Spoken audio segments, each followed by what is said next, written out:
I'm saying is just like, he was like Ilya, not that it was a bad thing, but I saw him celebrating before. He's entitled to do what he wants, but I just took something from it and I said, get back to being uncontactable, less accessible, because the fight game is so serious. Like, you saw his face, like what he went through. It's not a joke, man. It's not a joke. I don't have any personal reasons with Islam, with Arman. It's like I wish them all the best in their lives. In general, your trio, Islam Makhachev, Ilia Topuria, and Arman Tsarukyan. Islam said, I don't know why he provokes us. The reason is simple. The guy was the world champion in the lightweight division. Update berita UFC yang menarik untuk diikuti. Berita pertama datang dari petarung yang terlanjur kaya asal Armenia, yaitu Arman Tsarukyan, yang berkomentar menarik tentang Conor McGregor. Ya, sebenarnya ini nggak update sih, karena dia mengatakannya saat live streaming bersama Ryan Garcia beberapa waktu lalu. Tapi saya rasa komentarnya ini menarik untuk mengingatkan kita tentang sosok McGregor.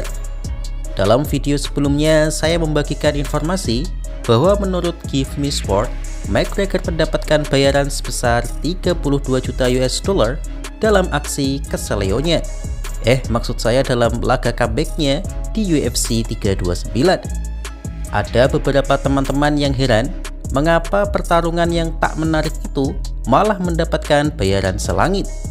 Tapi bagi teman-teman yang sudah lama mengikuti UFC, tentu mengerti bahwa McGregor memang layak mendapatkan itu, terlepas kita sebagai fans juga kecewa dengan penampilannya.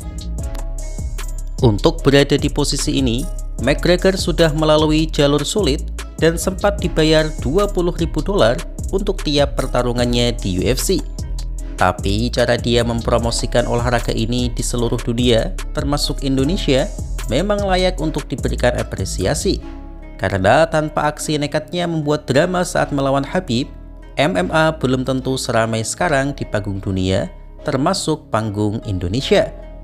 Dari segi kemampuan bertarungnya pun, Conor McGregor memang pernah sehebat itu di masa jayanya.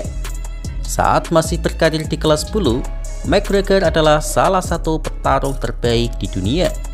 Saya sendiri yakin bahwa jika Alexander Volkanovski dan Ilia Topuria bertarung melawan prime Conor McGregor, McGregor akan mampu menidurkan mereka. Pukulan tangan kiri yang overpower, penampilan yang menghibur di oktagon, dan kemampuan berbicaranya yang tak tertandingi membuatnya memiliki fanbase yang sangat setia bahkan setelah kekalahan konyolnya kemarin. Arman Tsarukyan sendiri mengakui bahwa di masa prime Conor McGregor, dari semua petarung kelas bulu dan kelas ringan, hanya Khabib saja yang mampu mengalahkannya. Menurut Arman, pukulan Conor di masa jayanya memang semengerikan itu untuk kelas bulu dan kelas ringan. Yang terbukti juara saat itu yaitu Eddie Alvarez begitu diayam-ayami dengan mudah oleh Conor. McGregor memang sempat kalah oleh Nate Diaz, tapi itu di kelas welter yang tentu parameternya sangat berbeda. Dan kalau mereka bertemu di kelas ringan, pukulan Conor akan terlalu berat bagi siapapun, termasuk prime Tony Ferguson ataupun Dustin Poirier. Satu-satunya petarung yang menurut Arman bisa mengalahkan Conor, ya hanya Khabib saja, karena gulat Khabib adalah pengapesan Conor. Gulat Khabib memang sangat berbeda dengan petarung lainnya, sehingga meskipun takedown defense McGregor bagus, tetap tak akan bisa lolos dari Khabib, yang kalau kena takedown sekali saja, maka ia akan menguras habis power McGregor. Jadi secara umum, terlepas penampilannya kemarin yang menjadi bahan tertawaan, tapi Conor McGregor memang layak mendapatkan bayaran super besar berkat apa yang sudah ia berikan untuk industri UFC. Conor McGregor prime, nobody could beat him. He was, unless Khabib. oh yeah. But you think if they fought at their primes, you do? No, Conor McGregor knock him out.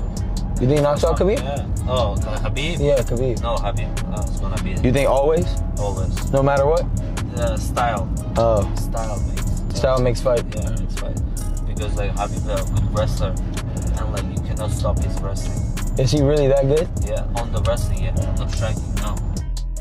Berita selanjutnya datang dari mantan juara dunia kelas ringan, El Matador Ilia Topuria, yang akhirnya tampak sudah sembuh dari luka luar yang diderita saat melawan Justin Gaethje.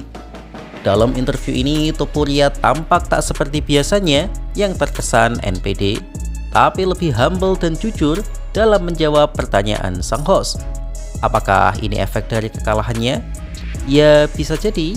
Tapi dia memberikan jawaban menarik ketika ditanya mengenai persoalan dirinya dengan Islam Makhachev dan Arman Tsarukyan, terutama Makhachev yang sempat mengatakan ia tidak mengerti kenapa Topuria begitu bersemangat memprovokasinya.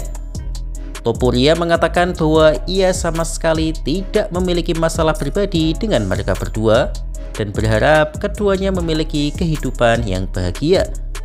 Alasan dia terus memprovokasi Makhachev murni karena ia berharap bisa melawan Makhachev.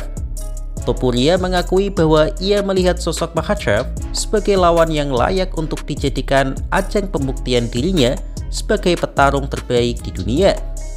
Tapi sayangnya ia kecewa karena Makhachev lebih memilih untuk naik kelas dibandingkan melawan dirinya. Dan balik bertanya, mengapa Makhachev naik kelas padahal banyak fans sudah menantikan pertarungan mereka. Namun, ia juga mengerti posisi Makhachev karena ia pun juga melakukan hal sama, yaitu meninggalkan semua penantangnya di divisi kelas bulu dan naik ke kelas ringan. Topuria tidak menyebut Makhachev takut dengannya, tapi ia hanya kecewa dengan nasibnya saja. Ya, di interview ini Topuria tampak seperti dirinya sendiri yang tidak dibebani untuk tampil sebagai seorang villain dengan omong besarnya. Ya, karena kalau omong besar seperti biasanya juga fans mulai tidak percaya karena kekalahan atas Justin Gaethje membuat auranya memudar. Tapi yang jelas, andai saat itu Islam Makhachev mau meladeni Topuria yang naik kelas, maka bisa dipastikan hasilnya akan sangat buruk untuk Topuria. Karena seperti kata Arman ataupun Javier Mendez, dengan ukuran tubuh dan skill grapplingnya, Makhachev akan mengunci Topuria dengan relatif mudah. I don't have any personal reasons with Islam, with Arman. It's like I wish them all the best in their lives. In general, your trio, Islam Makhachev, Ilia Topuria, and Arman Tsarukyan. Islam said, I don't know why he provokes us. The reason is simple. The guy was the world champion in the lightweight division. When I moved up, I wanted to face him because he was a great challenge in that weight class. At that moment, he decided to move up. And I'm like, listen, we need to fight. This is a fight that everyone wants to see. Why not? But when it comes to the sport, I know that I'm the best. And if you think you have the same thought about yourself, let's do it. And let's show to the whole world who is the best fighter in the world. Berita terakhir adalah masih tentang Ilia Topuria yang mendapatkan komentar dari salah satu petinju terbaik kelas berat, yaitu Anthony Joshua. Joshua mengatakan bahwa combat sport bukanlah permainan semata, tapi olahraga serius yang bisa membahayakan jiwa, dan jika tidak dilakukan dengan fokus penuh hati, maka hasilnya akan sangat buruk.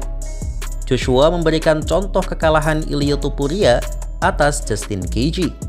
Topuria sebenarnya sangat diunggulkan untuk menang karena rekor dan angka bandar judai membuatnya merasa di atas angin, dan para fans pun meremehkan Justin begitu saja. Hal itu juga membuat Topuria terlena dan lupa daratan hingga sampai menyelenggarakan pesta kemenangan sebelum pertandingan dimulai. Dan akibat dari akumulasi itu semua, Topuria diingatkan oleh keganasan olahraga ini dengan peringatan yang super dahsyat, yaitu kehancuran wajahnya. Petinju kelas berat seperti dirinya pun mengaku ngilu dengan damage yang diderita Topuria dari pukulan truk bermerek Justin. Joshua pun memberikan saran pada Topuria untuk tidak usah bertingkah aneh-aneh dan fokus saja, karena meskipun mungkin bakatnya lebih baik, tapi dalam pertarungan, satu pukulan saja bisa merubah segalanya. Ya, di atas kertas saran itu sangat on point sih. Tapi di sisi lain, saya mengerti kenapa Topuria tampil semenjengkelkan itu. petinju seperti Anthony Joshua sudah mendapatkan bayaran yang super layak dari tiap pertarungannya, sehingga ia bisa fokus berlatih dan tak perlu aneh-aneh. Sedangkan bagi petarung MMA seperti Topuria, jika dia tidak aneh-aneh, maka bayarannya akan sangat kecil sebagai seorang bintang dunia. Bahkan dengan tingkahnya pun, bayaran Topuria masih tidak ada apa-apanya dengan petinju top dunia. Padahal secara strata mereka setara karena Topuria juga salah satu petarung top dunia.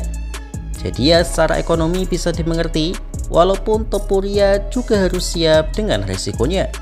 Saya berharap Topuria libur dulu untuk benar-benar pulih dan bisa comeback stronger, karena fans hardcore perlu petarung seperti itu untuk menghangatkan suasana. I think you gotta be in the fight game to truly know, like, it's not lit. It's not what people think it is. It's not all fun and games. It's a serious job, man. I think that when I watched that Ilia Topuria fight, and who was the other guy he fought? Justin Gaethje. When I watched that fight, I stopped replying to people after that because I said, yo, it's not a joke. I saw someone in Ilia who was destined to win. The stars were aligned for him to be victorious.